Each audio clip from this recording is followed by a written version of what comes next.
Alis na kami! Yay! Saturday, November 18, 2023, SM Sukat tayo ngayon. Magkakasama kami ng aking pinsang si Margie at ang aming pamangkin na si Binibining MC. Nakatuwaan pa naming sumakay sa tren na pangbata sa loob ng mall. Ang saya-saya ng mga bata.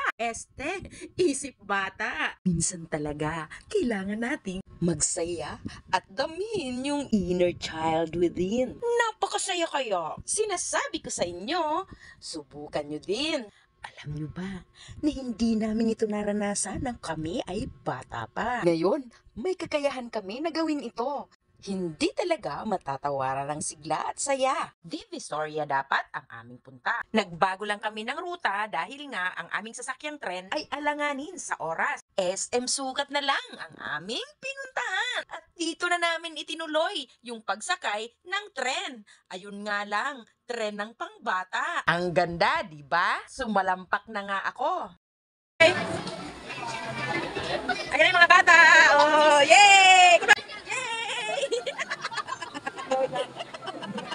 At pagkatapos na nga ng aming pagsakay-sakay, kami ay dumiretso na sa isang kainan. Nagutom ang mga bata.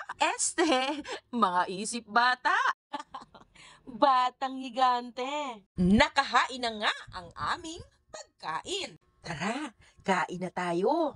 Upang makauwi na pagkatapos. Nakapamili na rin ang kailangang bilhin bago naglaro. Eto na nga at naglalakad na kami papunta sa sakayan. Pauwi ng Central Signal. At hindi mawawala ang pagkuha ng mga larawan. Mga larawang masasalamin ang kasiyahan. Kayo, anong bonding moments nyo this weekend? Alam ko, nagkaroon din kayo ng kasiyahan sa weekend na ito. Kasama ang inyong mga pamilya o kaya ng inyong mga kaibigan. Napakaraming paraan upang mabigyan natin ng kasiyahan ang ating mga sarili. Ulitin ko lang, the inner child within us. Mga ka-auntie, tara na at maglibang. Maraming salamat sa panunood. Follow and stay connected with me for more updates, traveling tips, and tutorials dito sa ating pagre-reels. Thank you! Smile so that the whole world will smile with you.